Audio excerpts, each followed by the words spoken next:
Join. Continue. Okay, so now I don't see you guys. Where are you? Should be good now. There you go. Cancel. We're recording. Everybody's a winner. All right, let's do this. There you are. All right. All right, bye, guys. All right, bye. Okay, thanks, Bye, Jerry. Bye. Thank you. All right. Thank you, Jerry. Thank you, Andy.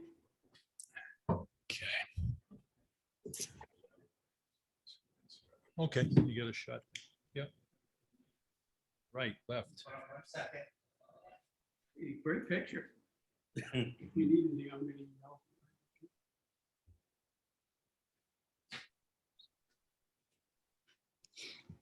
Okay.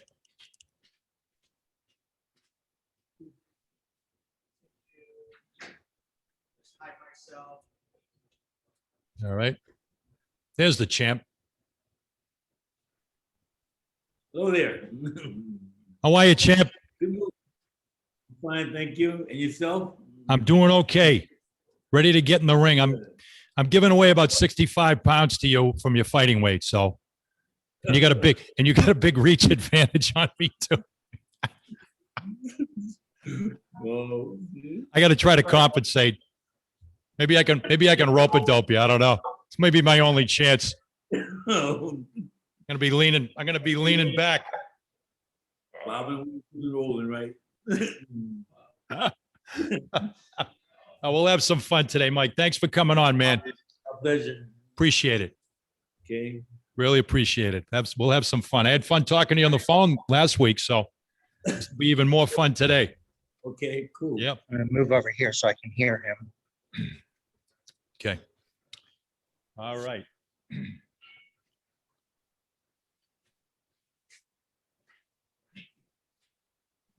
Ooh.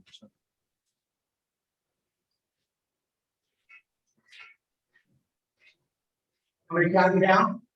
Yeah, we ready for countdown? Yep. Okay. Count me in, coach. Okay. 5, 4, 3, 2, 1. Welcome, everyone, to this week's episode of The Games People Play with Bernie Corbett. I am Bernie Corbett, and I'm very pleased to be here today. I'm pleased every week, for anybody that follows the show, but I guess in particular today, because we are at a new home. I think it's going to be our new home moving forward. We are at Fenway Johnny's on Brookline Avenue, the ballpark area, just around the corner from Fenway Park. A lot of history, a lot of great sports history in this neighborhood. And we're very happy to have partnered with John Karen. He is Fenway Johnny. He is Melrose High School class of 78. I'm Stoneham High School class of 78. And we finally had a chance to meet just a couple of weeks ago, talked about the possibility of bringing the show here and also to West End Johnny's, his other established location.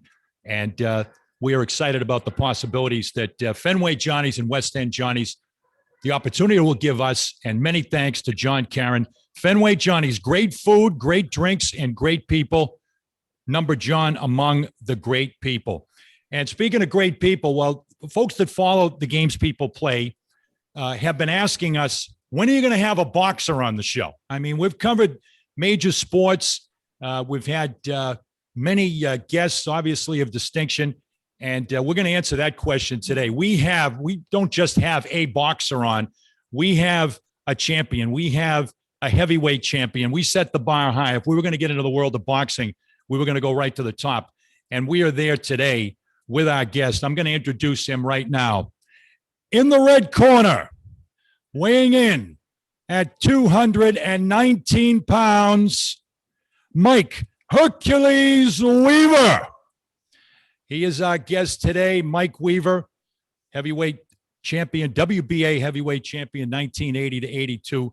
That is only a small piece of the Mike Weaver story, which is a fascinating story of one of the, quote, most unlikely title runs in heavyweight history. And it was a run that lasted for almost 2 decades. Remarkable longevity and some remarkable fights, memorable fights and stories, and people that Mike has met on his life's journey that he'll be able to talk to us about today. Mike, welcome, champion. Great to have you with us. My pleasure. My pleasure. Thank you. Well, Mike, as we do here on the Games People Play, we go back to the beginning and the beginnings of our guests to be able to illustrate their stories to how they got to where they are today, how they got to the prowess and the success that they had in their field. You were born in Gatesville, Texas, moved at a very early age, I believe about 3 years old. You relocated with your family to California. And I think the first thing of note about your family is it was a big family. You grew up in a very large family, one of 10 overall. Yes. Yes. My father had, from my mother, they had 10 children, but I found out later in life that my father had 27 children. I noted that. You didn't find that out, I believe, until your father's funeral. One of your uncles told you that, hey, you got a lot of half brothers and sisters that you don't know about. Yes, at his funeral, his brother came and told me, he said, you know your father have 27 children. I said, no. He said, yeah, you got 27 brothers and sisters. Wow. Yes. So that's how I found out. That's More brothers. Have you had a chance over the course of your life? Have you engaged? Have you met all 27 of them at some point? No, I met some of them. I met a small portion of them, but some I haven't met, I haven't known of. I'm trying to get to see my sister now, my older sister who lives in Texas, but so I know 20 years, she knew more about it than I do. So I really haven't saw my brothers and sisters. Wow, that is amazing. And I know that you're very deeply Christian man, deeply Christian family. And I guess my first observation, Mike, is your father took the Bible literally. He went forth and multiplied. That's what he did. The Bible said, "Be fruitful and multiply," and he did that. I guess so.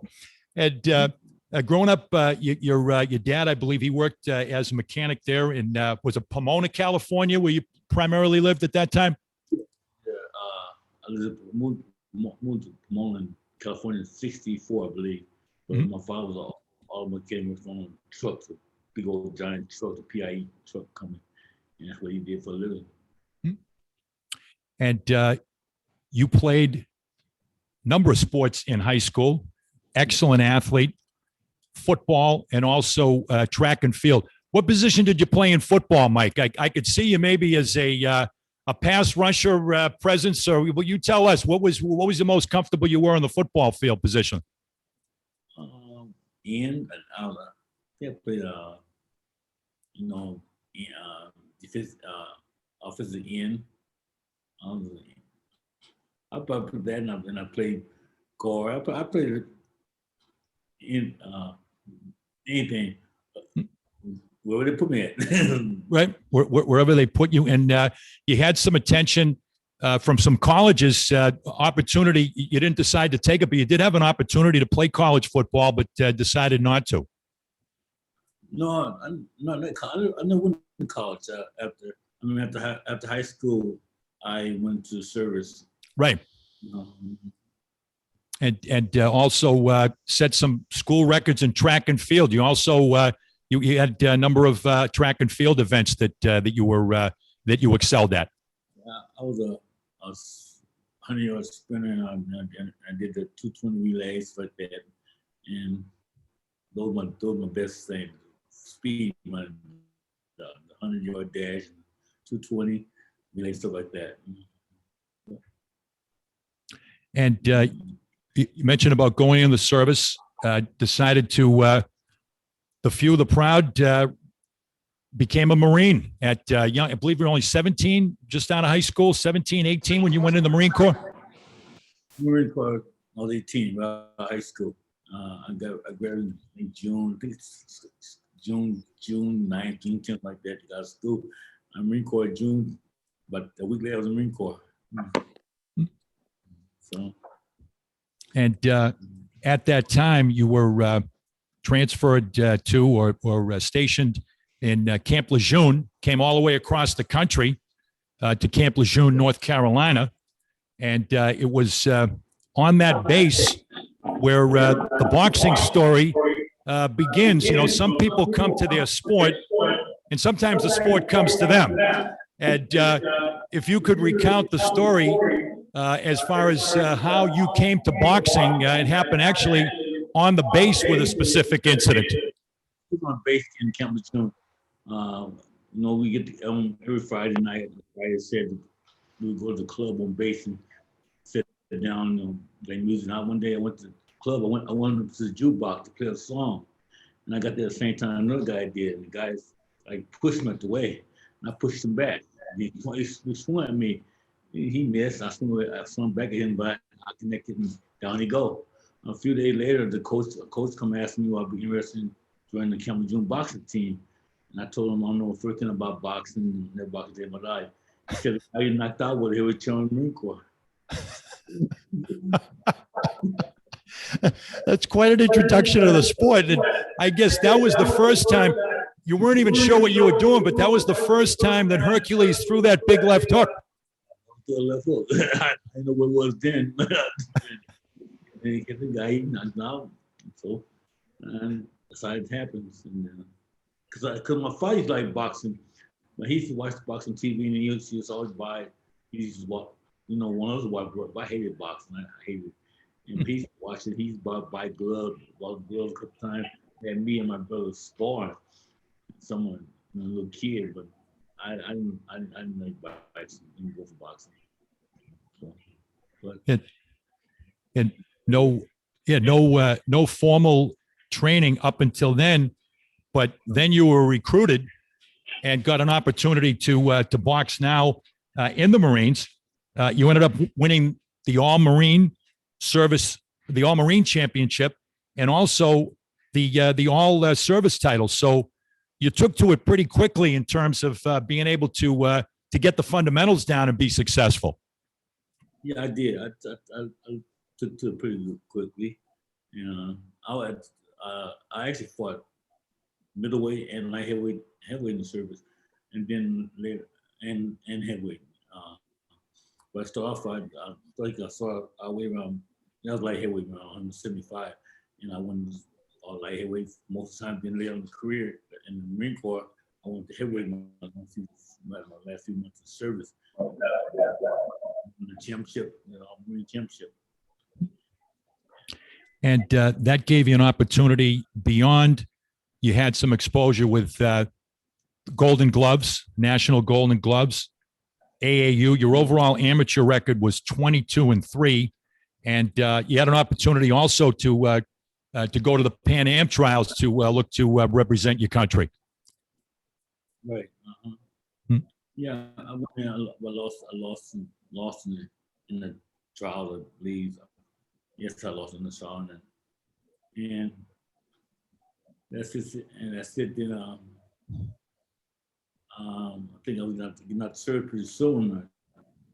I got the service. I got the service because my father had died while in the service, and I got out because I wanted to go home to help my mother and stuff like that. And find a job, couldn't find a job, so I started boxing. Somebody told me, "Why don't you start boxing and turn pro?" So made a little dollar here and there, so that's what I took. That's what I did.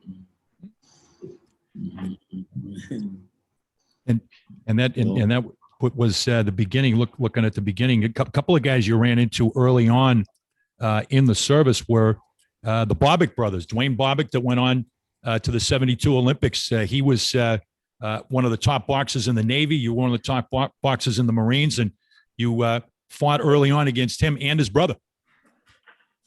Yeah, and you know, and I fought. Me and Dwayne fought in the service. So he's in the Navy. He's in the Navy. We fought. That we first fought in the service. Then we fought in the pro. His brother got decision on me, and fought Dwayne. But I got a cut eye, and they stopped the fight. My trainers stopped the fight. So that's how it was. And then I think a year later, Robert asked me to come work with him. I did for a while. And after about they got rid of me. Well, I wasn't. I was kind of pretty rough in the sport, but they got rid of me. Back in.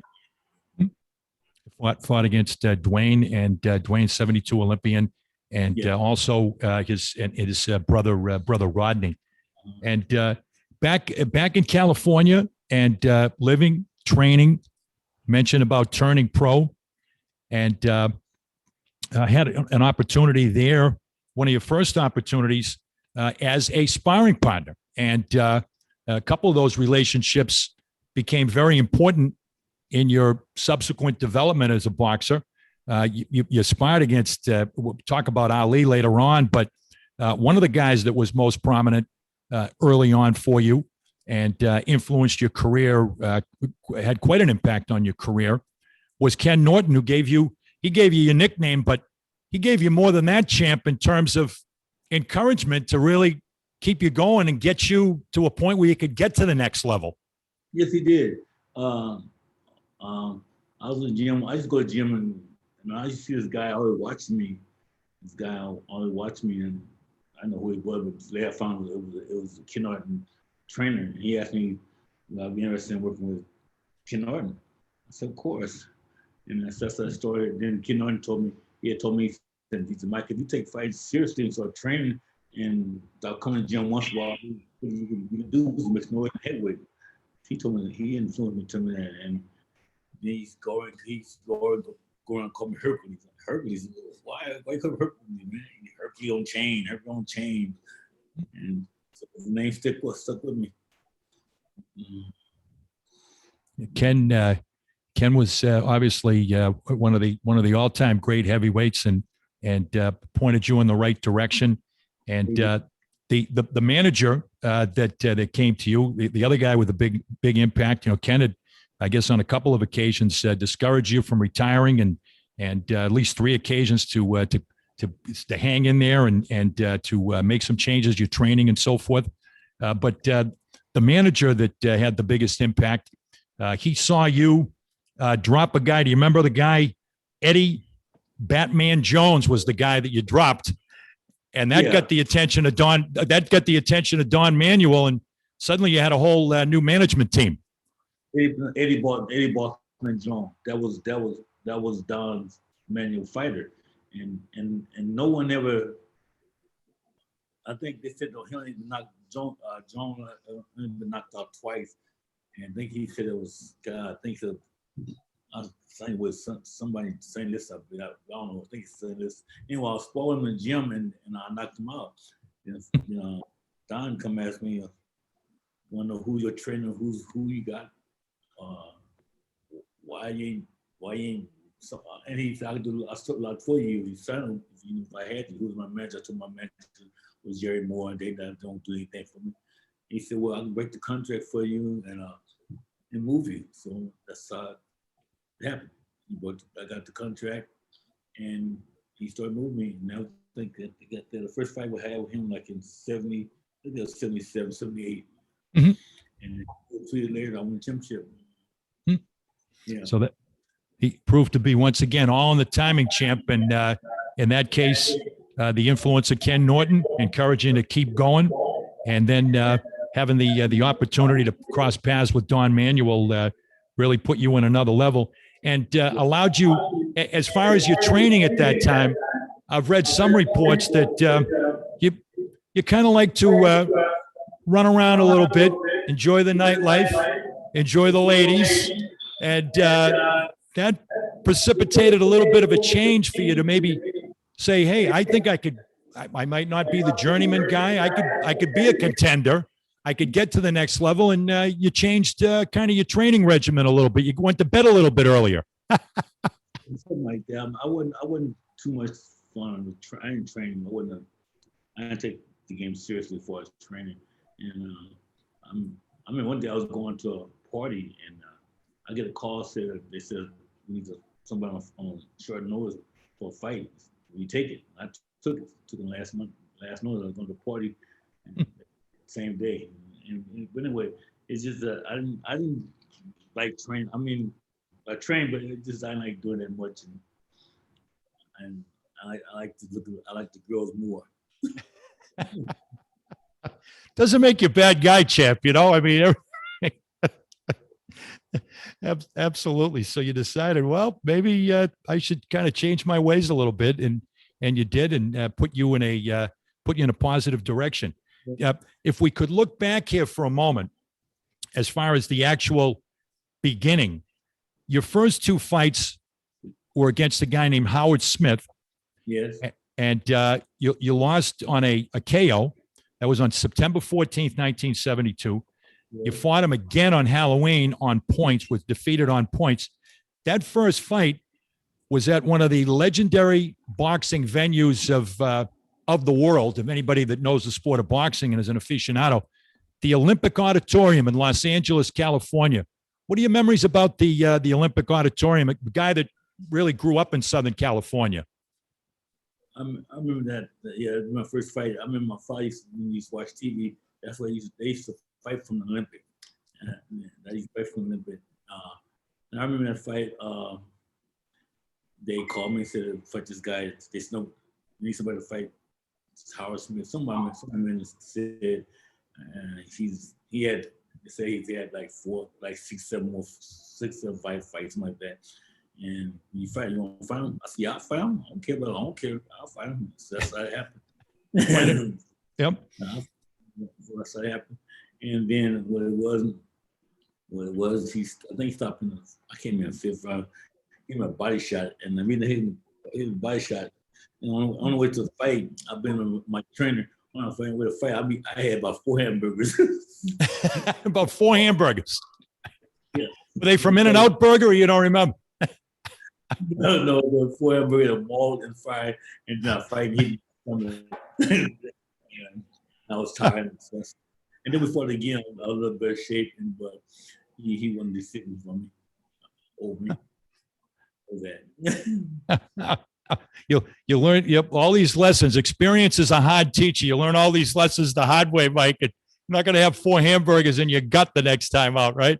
That's right. 4 hamburgers and a malt fried. I never forget that. Going to LA. That's what I had. Oh gosh. And well, you had obviously Howard Smith with the first 2 fights.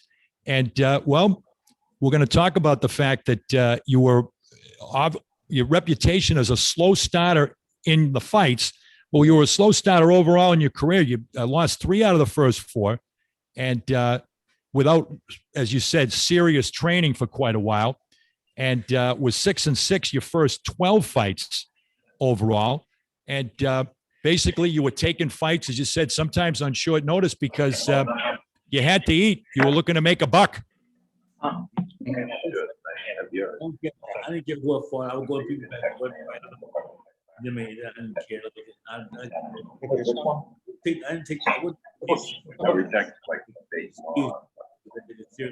And that's what happened. I can't have on my job. I wasn't trying like and talk about run road work. Me do road work. I got that. Me run a block and turn and come back.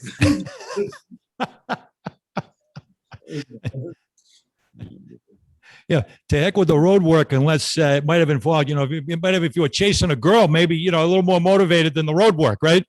Yeah, because it did that, because I was a girl. I never like training, running stuff. Even Marine Corps, I didn't go run and run. I probably run, got a sight and go sit down for about 30 minutes.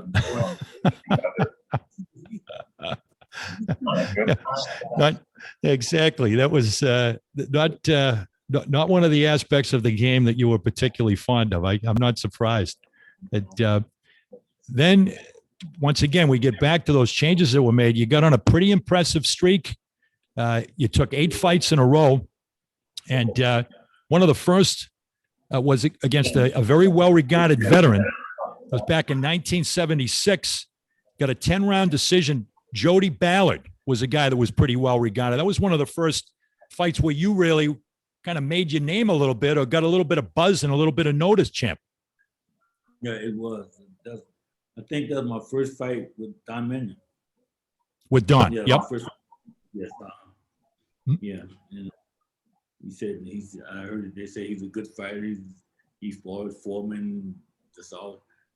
And I took the fight and I beat the fight. I won the decision, and that was it. And so it kind of put a little more positive role, put positive thing in my mind, and start taking it seriously.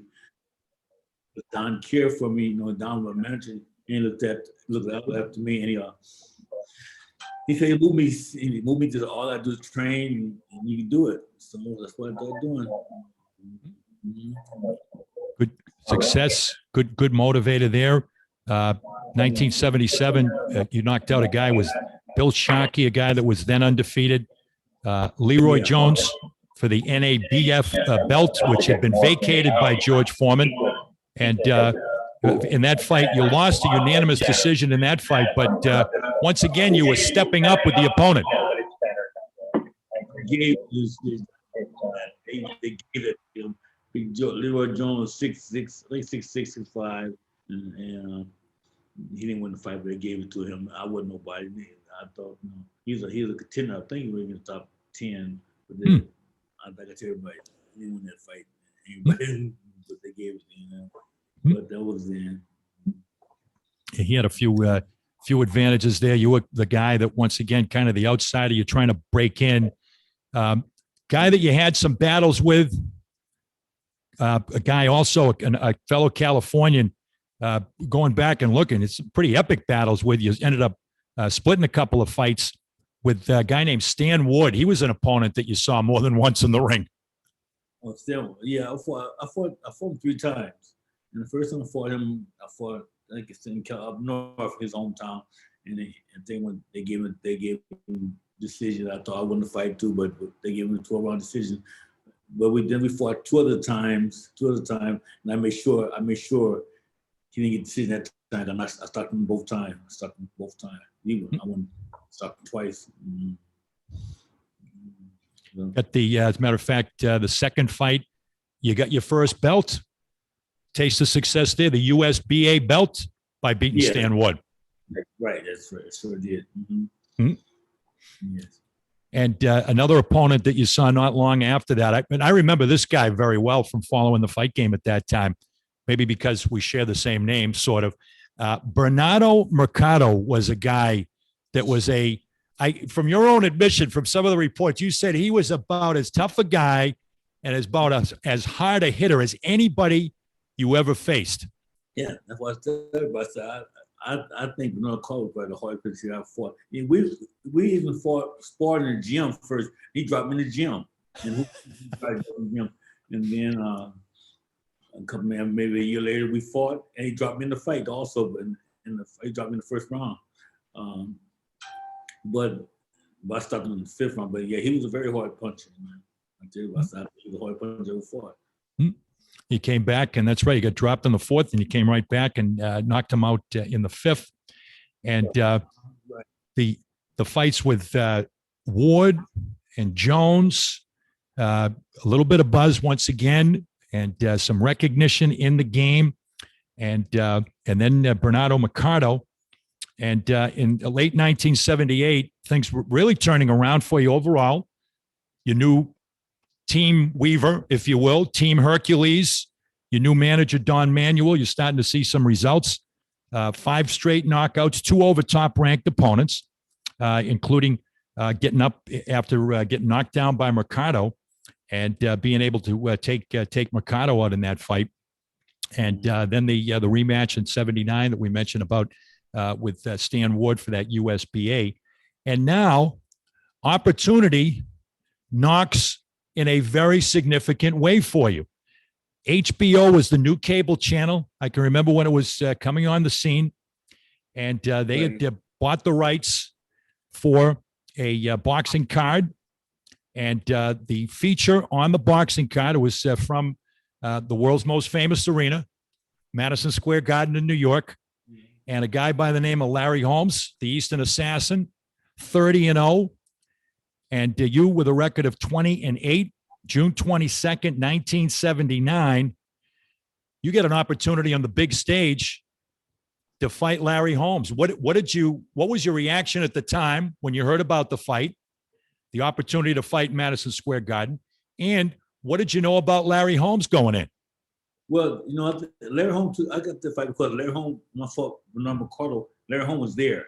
I think he's supposed to fight, talk about fighting McCardle, and he was there at the fight we fought, and that's when the fight came about. Maybe this guy might give my Weaver a chance. So when Don called, my manager told me he was gonna fight Larry Holmes. That was a joy to my ear. I wouldn't tell you about it. I wouldn't tell everybody I'm gonna fight Larry Holmes for the championship. They said, "I'll kill you." I said he might get killed. He may kill me, but he gonna know he's been in a war. That's why he still people. But that's how it came about. He was up in. Then we fought in Tahoe. We fought McCarl. He was there, and they said, and my manager told me he's there to watch McCarl. Larry Holmes fight McCarl. Or you beat McCarl, they probably fight you. It happened that way. It happened. And that fight for folks that may remember it from, once again, the very early days, the beginning of HBO, which is so prominent in the fight game now for 4 decades. That fight, your performance, and really earned worldwide respect. Anybody that didn't know Mike Hercules Weaver coming in, they knew of him coming out. And as you mentioned, you gave Larry Holmes all he could handle, and much better than maybe some of the experts had expected, and a really, really tough battle. First guy to take Holmes all the way and take him the distance all the way into the 12th round. You have that distinction, and the fact that you landed some shots over the course of that fight. I mean, Mike, that was a battle. You hurt Larry Holmes throughout that fight, and if not even, the rounds were going back and forth, pretty much divided. Right. I mean, Larry Holmes called me about 3 years ago. He called me and said, "Man, I just want to tell you, man, someone never told you." I said, "What's that?" He said, "When we was fighting, you were kicking my behind." He started. Yeah, Larry Holmes, please. I have all respect for you, but you kicking my butt. I think Larry. He told me that he called me at home. Told me that. I said, "That's nice to hear." That was something. Tremendous. It took a big rally from Larry in that last round to be able to grab the fight. I mean, it was that close. Yeah, he was tired. I was dead tired. First 15 rounds, and I think around the 10th round, I was tired, but I still hung in him. I was just tired. I had no gas in the tank. You gave it everything as you did throughout your career, which is why you became as beloved a fighter by the public as you did, and by all indications, the roughest fight, the roughest defense that Holmes had to that point. Yeah. Absolutely earned it and earned his respect. Put you in a whole different level at that point, Mike, in terms of your future. And you went on the road as you did. I'm going to ask you about that in a minute, as you did many times. And after that fight, you got a fight with a guy that was looked at as another guy that they kind of looked at as the up and coming guy, Scott Ledoux. He was a native of Minnesota. And you fought him at the old Met Sports Center in Bloomington, right in his backyard, in his home turf. Hercules had to take his act to Minnesota to go fight Scott Ledoux. But that was a fight where, once again, the respect level for Mike Weaver, the reputation, took another step forward and another step higher. Yeah. I was watching that fight the other day. Were you really? I watched it the other night, too. I watched it the other day. I'm laying in bed watching my phone. just still there. That, I know God was talking about how you, the person how you gonna knock me out. I said, okay, sure. But okay, but okay. I said, I think this fight, I mean, if I did, that fight gave me the opportunity to fight for next championship, because Right. manager told me the winner of the fight will most likely get a shot at John T title. Hmm. They said, once you fight Scott Lewis, they say, once you fight him in your hometown, I said, I don't care where you fight him, man. Right. I didn't care. I'll fight him in the middle of the 5 freeway. I don't care. Yeah, whatever. Yeah. It doesn't matter. That was a big one for you, though, with Scott Ledoux, 12-round decision with that USBA belt on the line.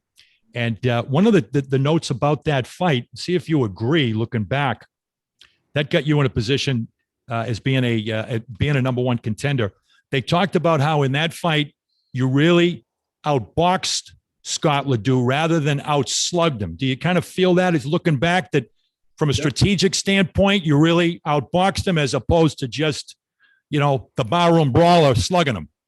That was my plan. My training plan. Still, our plan was he had told me, you're a good boxer. People don't know you're a boxer. Use that jab, you hard jab, and just outbox him, just box him. That's what my plan was. And I never even tried to, I didn't try to slug it with Scott Lewis. Just I felt I boxing, just jabbing, and stuff like that. And I did. Worked out well. You had that win in November, and Yes. in September you would beat Harry Terrell, 4th round knockout. That was also in LA at the old LA Sports Arena, and combination there and the Ledoux fight. And now we take everybody back 4 decades, and it was, just to give everybody kind of the sense of it, it was a splintered heavyweight division at that time. They called it the Alphabet Wars, Mike, if you remember. WBA, WBC, all of these elements, all these conflicting elements were in play. Larry Holmes was the WBC champion, and the WBA champion was a guy named John Tate from Tennessee. Yes. Olympian. And at the time, he was really being pumped up. He had Bob Arum as his manager. Yes. Everybody looked at him as, well, Bob Arum certainly was touting him as maybe an heir apparent to Ali. And Yes, he was. at that time. And now you get the opportunity to fight John Tate with that WBA championship on the line. Your memory of when you got the call, or when Don Manuel got the call, I mean, you must have really been elated at this point. There's going to be, the belt is going to be on the line, and I'm going to get another chance against John Tate. What did you know about John Tate going in, Mike? Well, I know he's a big guy. He's a big, strong guy, undefeated boxer. And I saw him fight a few times on television. And I told him, man, I can beat this guy. I can beat him. Like that. Man. But that's what it is. And that opportunity came up, and I wasn't supposed to beat him. I wasn't supposed to win the fight, because he actually had signed the fight Muhammad Ali. The country already signed. Cause it just was just walk over me, which he was for doing for a few rounds. but I remember my manager told me last month, said, you went around tell everybody you want to fight, well, you got 3 minutes to do it. The last 3 rounds, go and do it. So I recited my little 23rd song and went there and did it. So. And went out there and got it done. Just amazing. Tate was the Olympian from 1972. He had been taken out by DeFilo Stevenson. Didn't exactly put him in the minority. A lot of people took out DeFilo Stevenson, that's for sure. And but he was 24 years old at the time, and you were 28 at the time.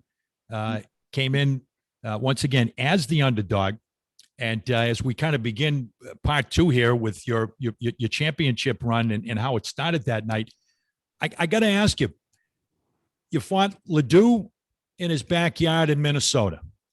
Yes. You fought John Tate in his backyard in Knoxville, Tennessee. We're going to get to one in a minute with Cortese. What about always being the guy that was, it was always a road game. You didn't get to play too many home games in your career. Did that give you the extra motivation? How did that work on you maybe mentally, Mike? Did that give you the extra jump in your step and the extra motivation? Yeah, I guess, yes, it did. Because I didn't care. I decided, I didn't care. I fight you, I fight this guy anywhere. And I guess that, man, I didn't care. I said, they said, well, you fight in his hometown. Well, I said, what that mean? I said, long the fans, his fed not helping him, I don't have nothing to worry about. Right. Yeah. Yeah. Long that the rain helped him, I ain't worried. I don't care. I fight my hometown. Yeah. Yeah, as long as nobody jumps in the ring and it's not 2 against 1, it's okay. Okay. I looked at it. Absolutely, and in that fateful night with Big John Tate, and Tate once again, he looked at younger guy. He was quick, he was tall, and was what at that point your fighting weight. You're giving away. I mean, today I'm giving away about 65 pounds to you. You got a big advantage on me, but you and Big John Tate, you're giving away you're a pretty big guy. And obviously you're Hercules, according to Ken Norton and to the world, but you were giving away about 25 pounds to this guy. That was a little unusual for you. John Tate was 6'4", 232 when we fought. I'm 6'1", I was 207 when I fought him with clothes on. I weighed myself with clothes on. Just clothes. What the hell was the shirt? I was shooting everything on. I weighed 207 at fight. Wow. That was a pretty distinct advantage. And as you just alluded to a moment ago, we kind of got to get inside for anybody that hasn't seen the fight. I urge you to go up and at least take a look at the last couple of rounds of the fight. Just amazing how things turned around. But in that fight, John really dominated through the first 10 rounds. You really came, it wasn't until about the 12th round, Mike, you really came, I went and watched it again. Remember when it was on back in the day? Yeah. You really came alive in the 12th round, and all of a sudden you kind of, you're a notoriously slow starter in your career, but in that particular night, it was almost too late when you started to rally in the 12th round. Did you start to just feel a little bit better in terms of things kind of kicking in for you? Well, everybody, I'm in the 12th round.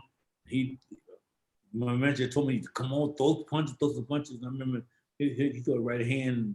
I think he threw a right hand, and I countered with a left hook.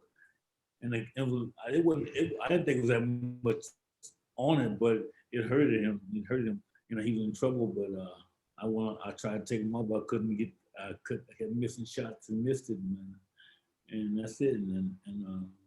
But he was getting tired, he was breathing heavy, getting tired. I know while him a certain type of body, I heard him, he wrong, moans like that. So I was hurting him. And then in the 15th round, my man said, "You gotta do it." Like I said,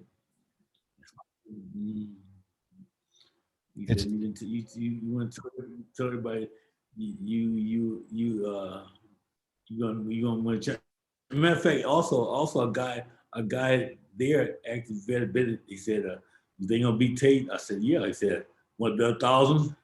I said, "Yeah." I bet you 1,000. Yeah, I bet. And the guy actually gave me the money at the fight too. He gave me money. He brought the money to me. Is that right? He gave me 1,000. He gave it to me, huh? $1,000. Yeah. Yeah. Tate was his homie. He said, "How you think you'll do?" I said, "I'm gonna win." He said, "You take that." I said, "You want to bet?" "Yeah, I bet." Yeah, $1,000. $1,000. Okay, and I won. So he gave me. So I got $1,000 extra. You got $1,000. That was the best $1,000 of all from that random guy, right? Yeah. That was all the sweeter. That was all the sweeter. And it mentioned, I saw the quotes from your manager that go out there and knock them out. And he said, if you don't Don't come back. Yeah, yeah, yeah, yeah. That's what he said. And you got into that final round, and it's one of the most famous, I'd say, famous rounds in boxing history, particularly with the ending. They talk about one of the most famous one-punch knockouts, which it led up to. But Yeah. you were the aggressor. You were chasing. You knew you had to be the aggressor at that point. And Tate almost got into kind of a survival. He wasn't really defending as much as a survival mode, which really played into your hands. You were able to gain some momentum there, John. Against John. Yes, it was. I know. I had to really press the action. Like I said, I know Tate was hovering, tired, and he was holding on. I had to go all out. And I said, and I told and that was my intention. I had every punch I tried to throw. I tried to make sure it had knockout written on it. And I got in the corner. I saw it. And I hit him right to the body. He actually heard him groan, groan. And his hand went down, and left foot came up. And that was it. That was it. And boy, that was it. With one minute left, right to the final minute of that round, and you landed, as you mentioned. You had a hard right, and then you followed with that left after backing him into his own corner. He was trying to clinch you at that point, but you still were able to get in position to get that one big shot, Mike. You kind of maneuvered yourself to get that one big shot. So I was trying to land one hard shot, one good shot, and I got the opportunity. And when I hit him, I saw everything. His eyes closed. He was out. The moment I hit him, and he fell face first. Face. He went. That was one of the questions I had. You just answered it. I said, like a home run hitter, if you get the sweet spot on the bat, it's out. You're going to be going into your home run trot. In that case, you threw that punch. You knew it was back. All of a sudden, you were back at the jukebox at Camp Lejeune again. Yeah, exactly. The same punch. Same punch. Yeah. The crushing left hook, and just a perfect landing on Tate's jaw. And as you mentioned, he went down. And if folks that follow the games people play, if you haven't seen it, 232 pounds, he was almost suspended for a minute. Uh-huh. And before he did go face down, he was like suspended and unconscious when he actually went down. It's amazing to watch. It's unbelievable. He was, And I remember my mother told me. My mother said, "I was praying for you all through the fight, praying for you." She said when she saw Tate, she hopped in and started praying for Tate. Hope he was all right. My mother said, she said, praying. She thought, she thought I had killed him. She was praying for Tate. She was nervous about him. She thought you killed him. Yeah. Yeah, she said she's praying for me all the time, and doing Tate. She saw Tate. She started praying for Tate. She shifted. Yeah, she shifted the prayers all of a sudden. She told me. Yeah. Oh man, one description that I saw, Mike, they said that he fell lifelessly, like when they demo a building. When they demo the building with the charges from the inside and it just collapses. It was absolutely amazing. John Tate, so went John Tate, and so went the dreams of Bob Arum at that time. And your dream, Mike, had just begun. That moment, I mean, you did like a little flip in the ring. You were just overwhelmed at that time, and who wouldn't be? Yes, right. The last round, and I tried to do a flip, and at the middle of the flip, I said to myself, "I ain't no gymnast."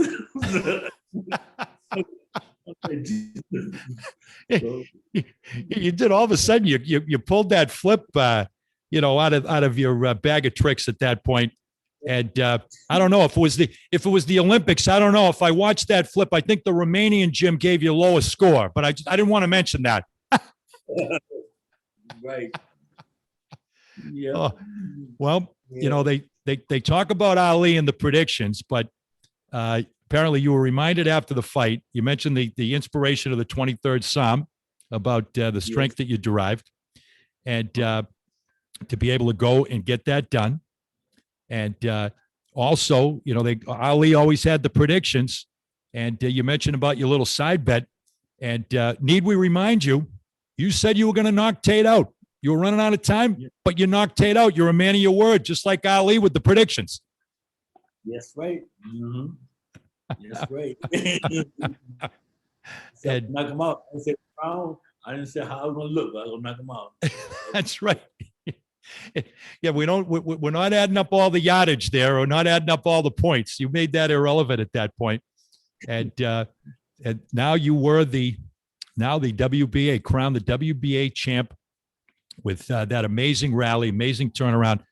Final minutes, just 45 seconds left in the fight, and now was elevated to the championship, and would be displaying that belt with pride.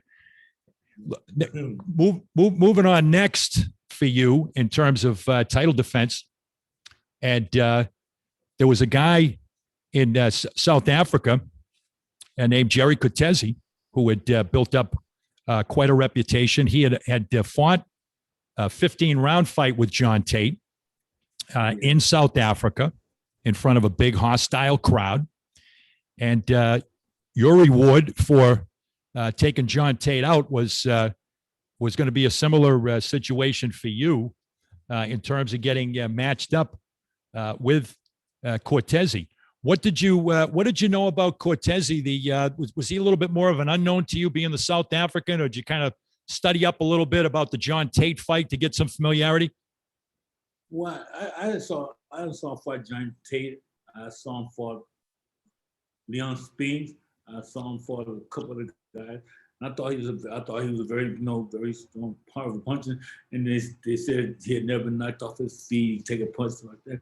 That's all I was thinking I knew about him. Mm-hmm. Mm-hmm. You had a little bit of a scouting report there on Cortese, and also at that time, because of some of the things that were going on behind the scenes in boxing, there was I guess you could say, the almost Ali fight. Your history with Ali went back.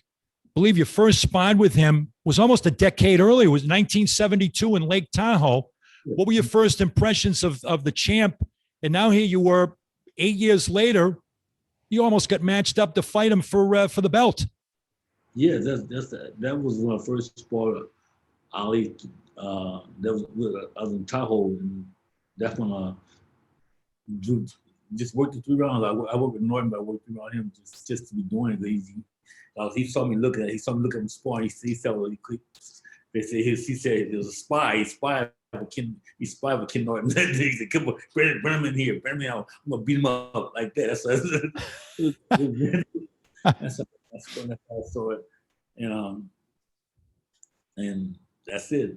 Then we were supposed to fight. Before I knocked out Tate, it was talking to me and him. He would call me at home, tell me how he gonna beat me up. I got to and he's called me at home. At that same time, because at that time I just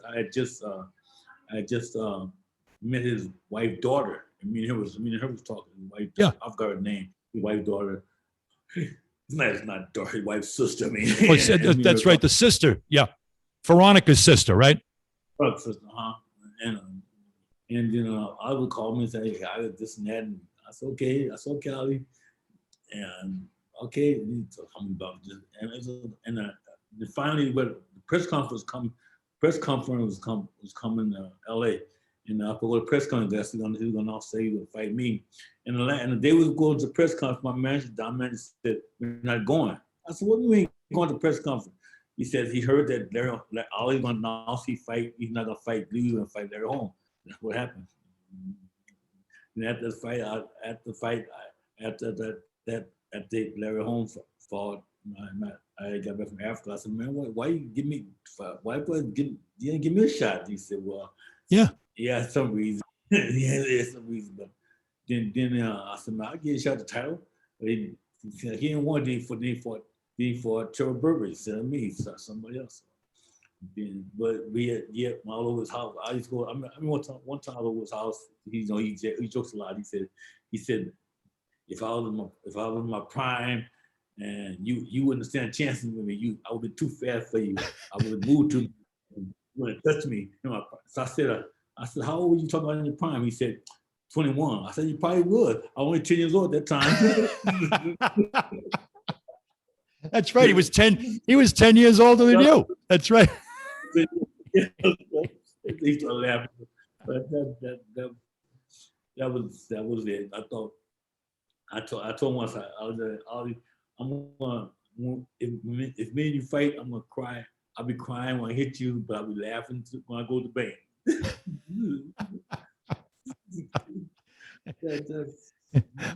Laugh it all. Well, speaking of the bank, I know when we talked last week, he did very graciously.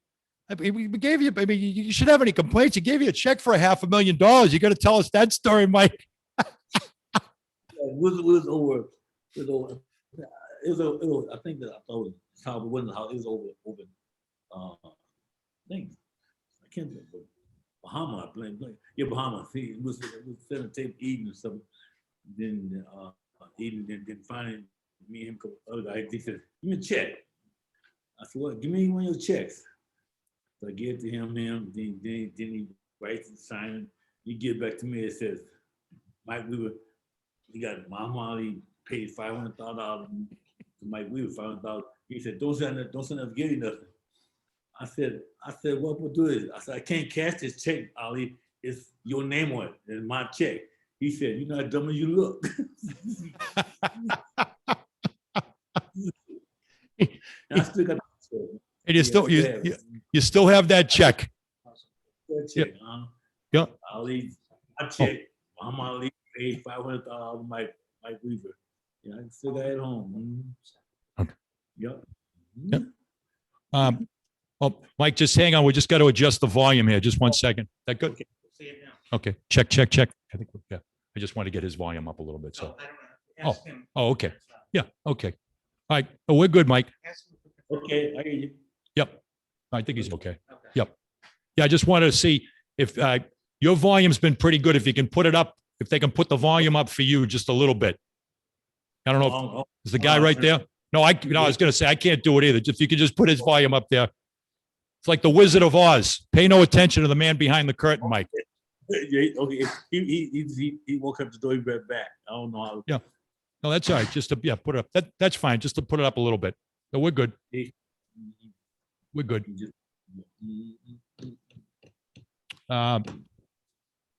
Okay.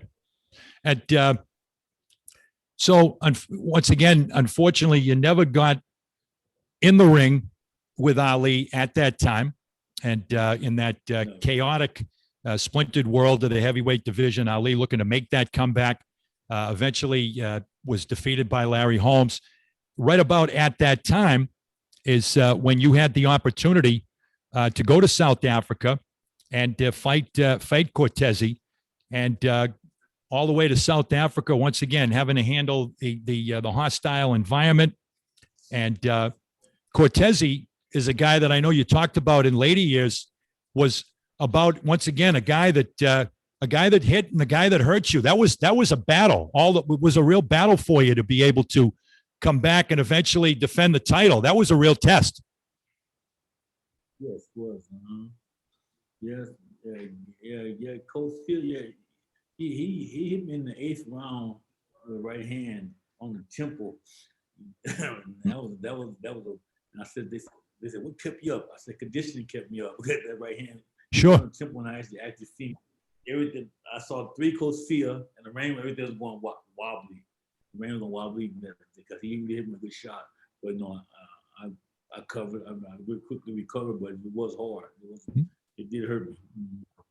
You got hurt, but once again, your resilience, your training, you got hurt in the 8th, and Cortese's reputation. And I know you've talked about a puncher, good boxer overall, but puncher. He hit you with one. You rallied down the stretch, 13th round, And Cortese was a guy that had never been knocked down as an amateur or a professional until you did the honors. So you have that distinction in the 13th round of that fight in South Africa. I remember the reporter when I was in South Africa, guy, when the reporter said, he said, no Corsia, he never been knocked down, he never at an amateur, he never been knocked down a pro, he never been hurt. I told the reporter, I said, he never fought Mike Weave neither. He hasn't seen Hercules. Yeah, before he fought, I said, I said, well, he haven't fought Mike Weave neither. Yeah. So, and you did. You carried out the mission in the 13th round with the KO of Cortese, and that was in Sun City, South Africa. Your title defense, and would then defend your title for the second time. And this is a guy that we can say, amazing sometimes the twists and turns of life, Mike. 40 years later, he's one of your buddies. He's one of kind of your social circle. You know who I'm talking about now.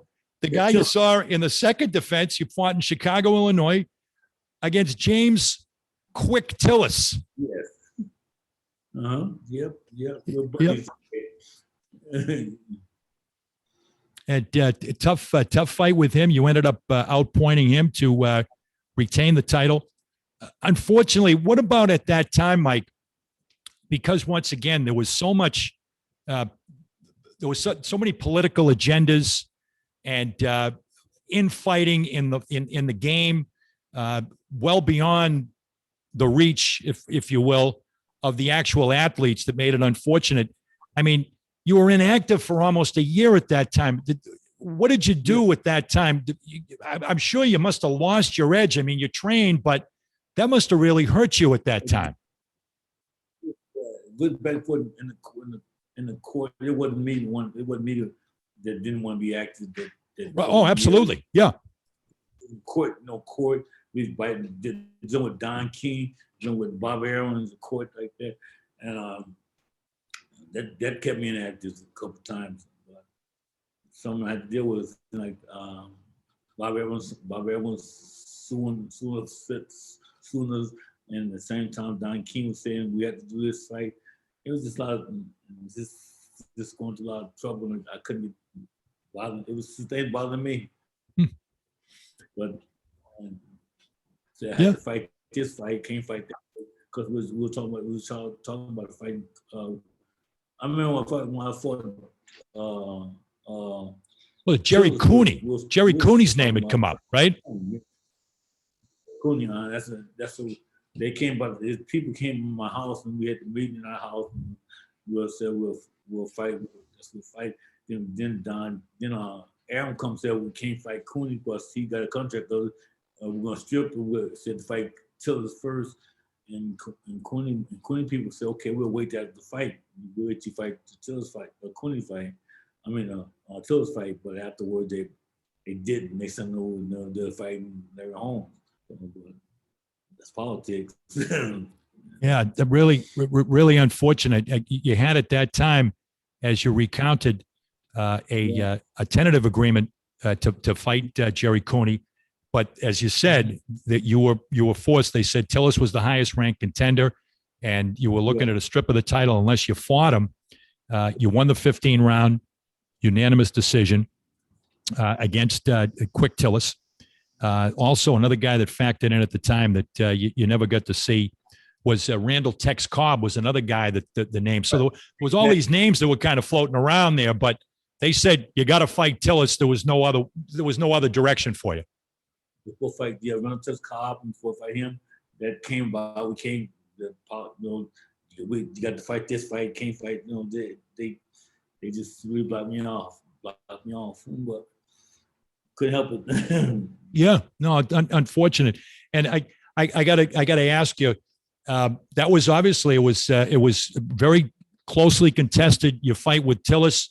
Yes. Now here it is. You guys hang around together. You go out. You have dinner. You have drinks. You socialize.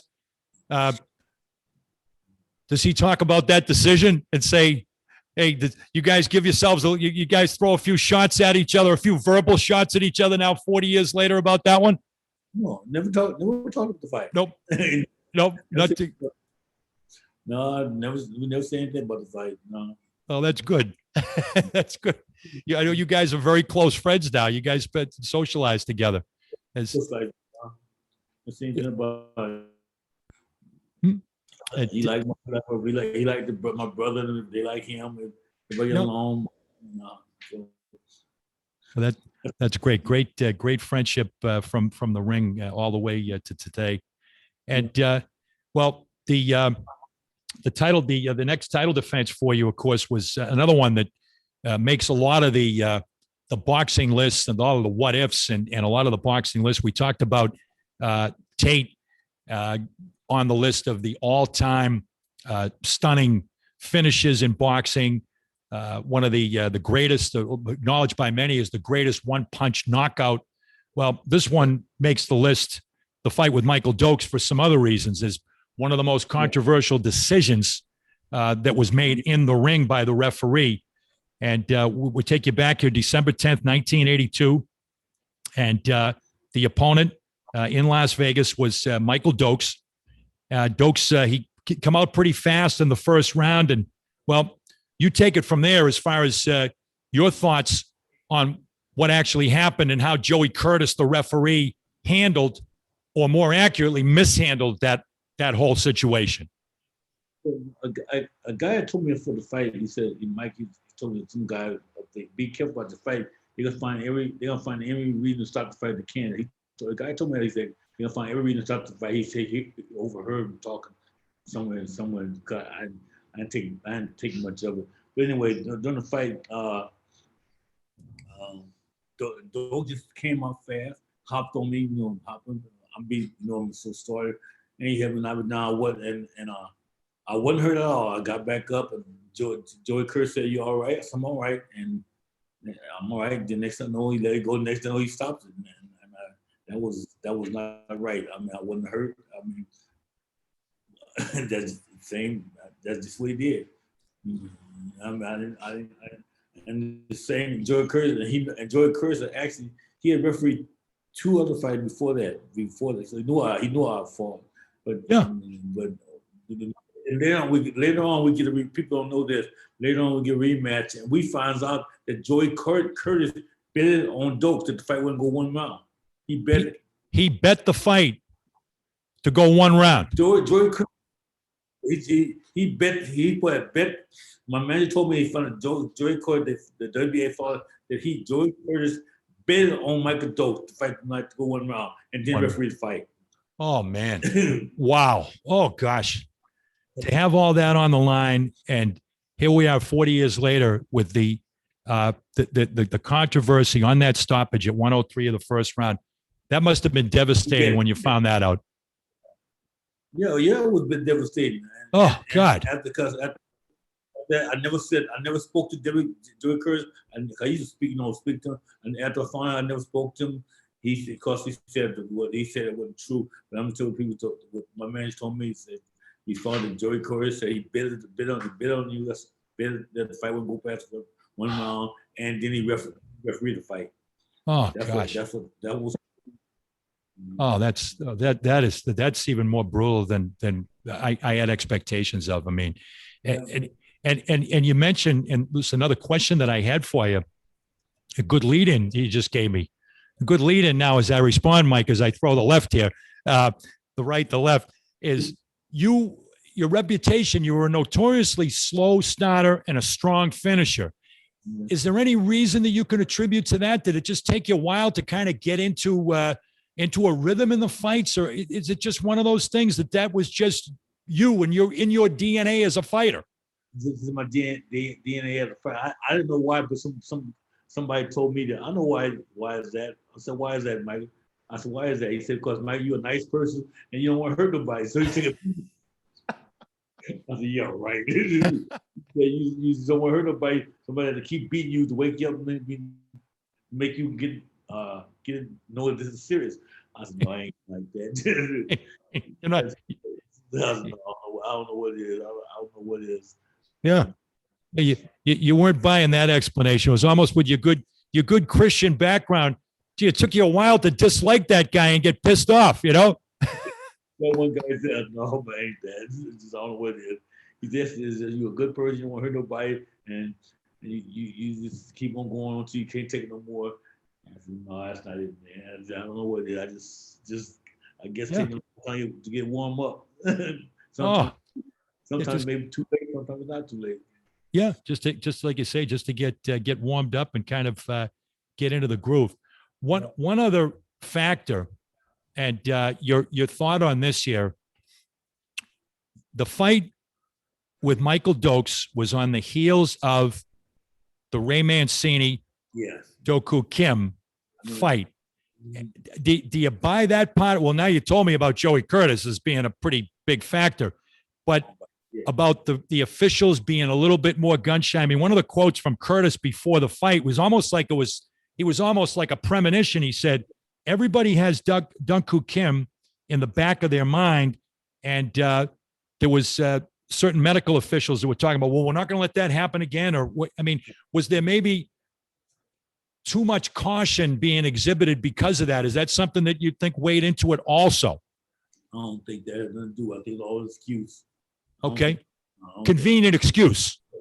Excuse. I don't think that had nothing to do with that. I believe what I heard, what man told me is that those that Curtis bid on the fight, and some guy told me, "Might be careful there." I heard he said I heard this through the grapevine that you know start the fight soon as you can. So be careful. The guy told me that, but I didn't take heed to it. Wow. Well, that would and you know, I guess if we go a little deeper in the playing a little CSI here, little conspiracy theory. If you think about it, Mike, that gave Curtis the perfect alibi, the perfect explanation. Oh, we got to be real cautious here. Mike Weaver, first round going down. I mean, it's all kind of set up there. All the evidence is there. So circumstantially, all the evidence is there for a setup.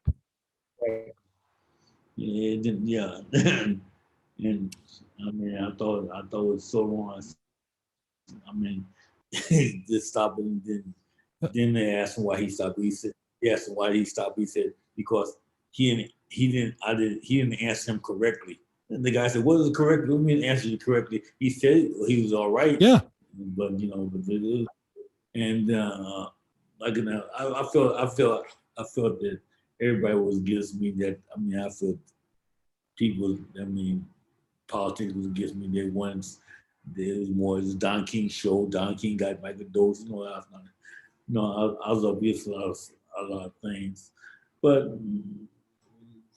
I can deal with it. Yeah, no, absolutely. Just you know, unfortunate on all levels there. And Dokes, as you mentioned, Dokes was a Don King guy.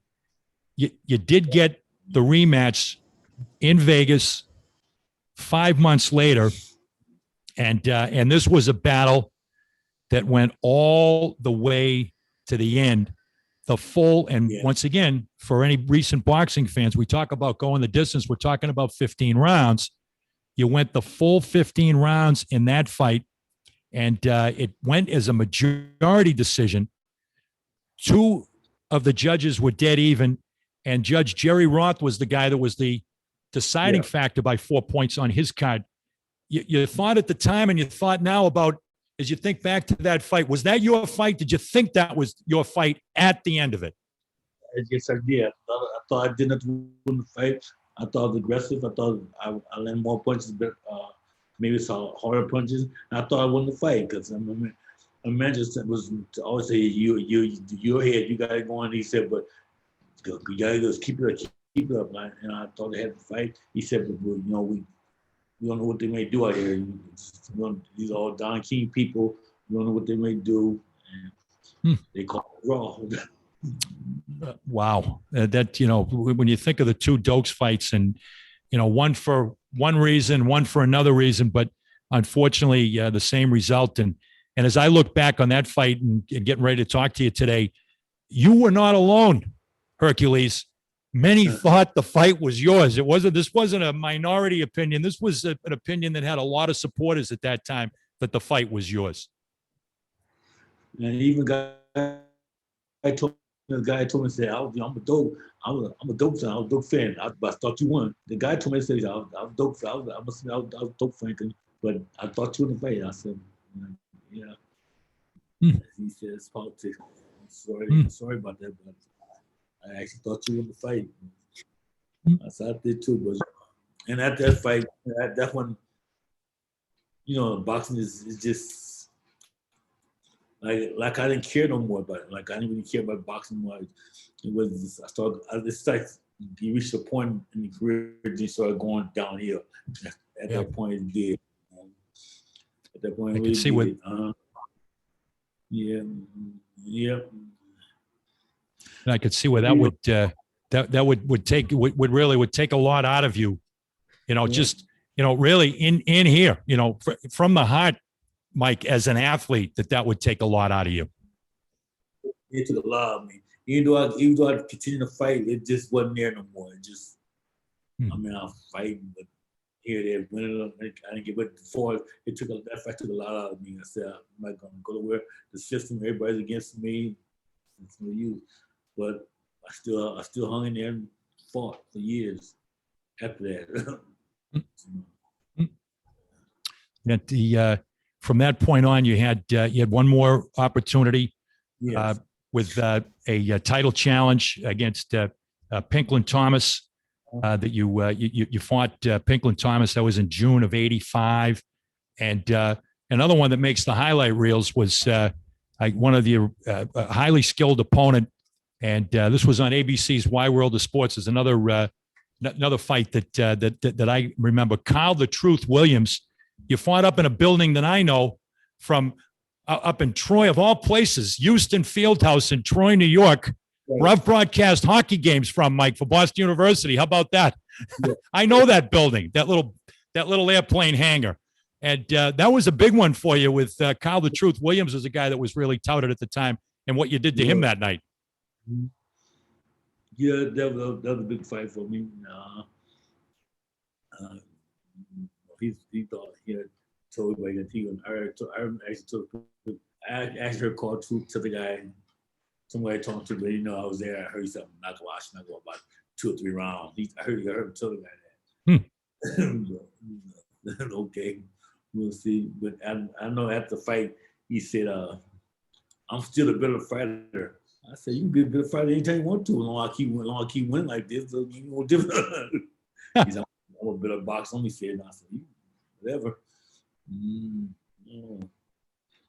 But once again, in that fight, you had some early struggles. You got sent to the ropes with a right hand, but then there it is again. That left hook from the jukebox to John Tate in Knoxville to Troy, New York. You had just a devastating left to knock him out. Just 237 into the second round, and that was one of the last real big ones for you. I'm sure you got a good feeling when you close your eyes and think of that one. That fight. I was actually waiting to land left hook. Wait for opportunity. I saw it. I was submitted. Many joke. I said, I saw him get hit before the hook. And I said, I'm kissing him. And my brother said, you're gonna knock on left hook. Yeah. My brother said, you're gonna knock on left hook. He told me it was forward left before I left to New York. He knock on left hook. I said, I am, yeah. So I like that. I think so too. That's what happened. And then one, if you could say one last surprise, again, they kind of looked at you as the trial horse for another guy. We're going back August of '87. You fought on the USA Network. I remember the old Tuesday night fights, and they were touting an undefeated guy named James Pritchard. Again, they kind of had you set up as the underdog. But I'm going to say you were the trial horse turned out to be a bucking bronco again. Yeah, I remember that fight. Yeah. He's supposed to knock me out in 2 or 3 rounds. For me in his hometown. I didn't care if I was in hometown, Louisville, Kentucky. Yep, you took it on the road again. That fight came. He said, he can't. After fight, he came. He said, man. you still got it. You surprised me. You hit hard. You're strong as a bull. That's what he told me. After he came, he said, "Man, I thought I had you, but you're strong as a bull. And you still got it. You're a champ." Yeah. He told me himself. So. You still had a lot in the tank there. That was at 35, and then really at that point, you fought amazingly. Your longevity, Mike. You fought for another 15 years, all the way to age 49. You fought, later on in your career, Lennox Lewis, and at age 40, Bert Cooper, and then all the way to your last fight. And wouldn't you know, that last fight, which I think you took on short notice, 49-year-old Mike Weaver and 51-year-old Larry Holmes. This was like the golden circuit, if you will. This was like the Masters. Yeah, that fight the guy that fought for Larry Holmes again. I mean, I had a job at a post office. I was posted at the time. Said it's an old timer for Larry Holmes again. I'm retired, man. Harold Smith. I'm retired, man. He said, come on back. He's fighting. I said, why not? I'll take it, man. Why not? I'll do it. A little extra money, so I did it. Yeah. You fought one more, and you got to fight Larry Holmes that you saw in 1979, and you fought him. Talk about full circle. You fought him again in your final fight in was that the year? It was 2000, November of 2000. Yep, over 2 decades later. Yep. And then you mentioned about your retirement and where you remain today, and you've been since that final retirement. Always you say, boxing. Are you done now, Mike? You're not going to take another fight now. Can we say you're retired? Retired.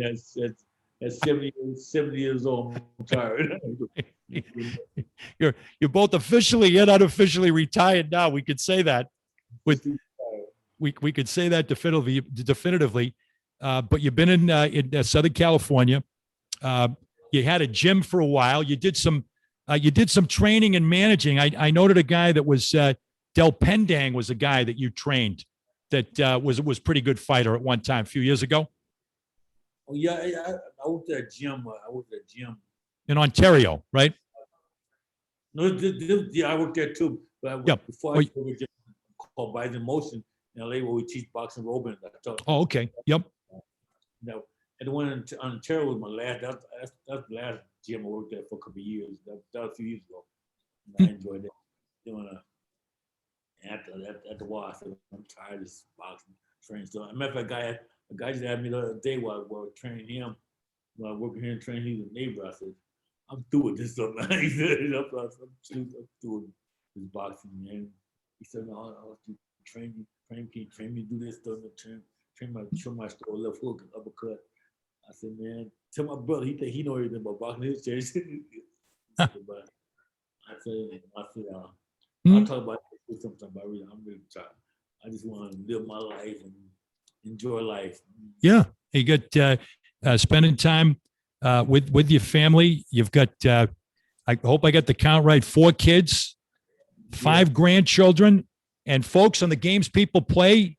We're talking to a great grandfather. You've got 3 great grandchildren. God bless you, Mike. Yeah, I'm a great grandfather, and give me having my grandson for getting their have baby pretty soon too. And my daughter, my grandson, he can have a baby sometime next month. And my baby daughter's birthday is today. My baby daughter. Your baby daughter's birthday is today. Yeah, she's 30 years old today. Oh wow! Oh, happy birthday to her.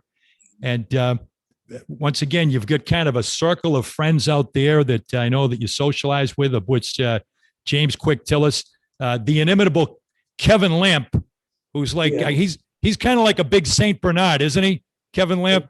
He's a funny guy like Kevin. He's good people. I like when he talk like Ali. Yes, he does a dead on impression of Muhammad Ali. Absolutely. He's absolutely priceless. He knew him well. Yeah. And also we can't let you get away here as we're coming close to wrapping it up here. Also, the piano is one of your pursuits. And I believe when you had your house in Diamond Bar, California, you had a rather famous musical guest that actually sat in at your piano. Can you tell us about that story? That's an amazing story. You might be talking about Stevie Wonder. I'm talking about Stevie Wonder. Yes, indeed, I am. Yes, yeah, can you come my poison there, and we sat down the piano. You know, I hit a couple of my song "River in the Sky" for him. It was an honor, and that's so. That's absolutely amazing. You having a brush with Stevie Wonder, and for all the fans of his martial arts movies, you were also befriended by a guy who said, "I'll take care of Larry Holmes." Guy has got a bit of a reputation on the silver screen, if you will. That gentleman, Steven Seagal. Steven Seagal, yeah. We were someplace at some kind of function. He was there. In my memory, he said, "Oh, you might be with yes." Well, at home, he said, "I do." I said, then when he said, "I'll kick his A." I'll kick it first. He's, I'll kick his A for you. I said, if I can do it, what makes you do it? That's right. What makes you think you could do it? Yeah, do that. And also in your family, the final thing as far as the boxing lineage of your family, you actually have not one, not two, but three brothers. The Fighting Triplets were born in 1965. And I think there was at least one night that you and the triplets all fought on the same card. I mean, that's amazing. Three of them, 13 years your junior, they all went into the fight game. And they also boxed, sparred with Marvin Hagler, I believe, all three of them.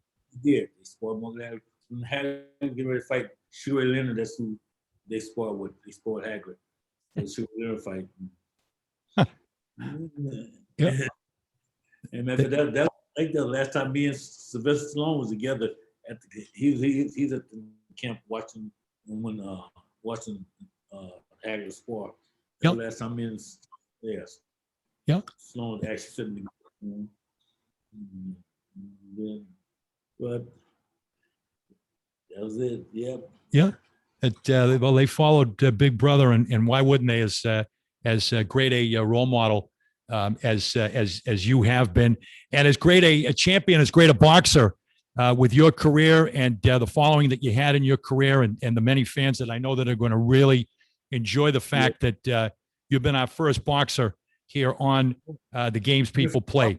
And Mike, reputation, and once again, I usually end with a quote, but I'm going to just end with some of the longtime observations that were made about you as a boxer, as a guy in the game, and some of the attributes: hard worker, blue collar mentality, high character, class, earned everything from boxing. Nothing was ever handed to him. He earned it all, and was certainly the people's choice.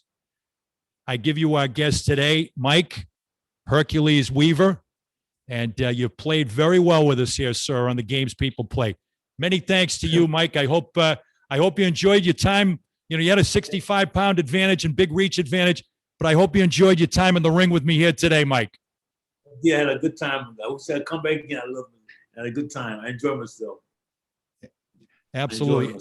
Well, I'm glad that you did. Many thanks to you, Mike, for coming in and joining us here today, and reliving your fascinating story of your life and times of Mike Weaver. And God bless and all the best to you and your family. Hope it's all right. Okay. I hope our paths cross at some point. Thank you to Mike Weaver. He played very well with us here, as I mentioned, on the Games People Play. Thank you to Fenway Johnny himself, John Caron, as we're here at Fenway Johnny's. Great food, great drinks, great people. Vintage Brand, our man Chad. Remember, inspire and share authentic sports moments with Vintage Brand. Thanks, obviously, to Mike Weaver, but all that made it possible here today: Jerry Hurley, Kevin Lamp, the inimitable Kevin Lamp, Andy Bernstein, the executive producer of Games People Play, and to Brad Castnett and Brady Gardner. So for all of them, and of course, for the champ, Mike Weaver, this is Bernie Corbett saying, play the game well, everyone. Thank you. That was It terrific. was good. That was really, It was good. really, Oh, God, that good. was terrific. I can't wait till they post that, see that.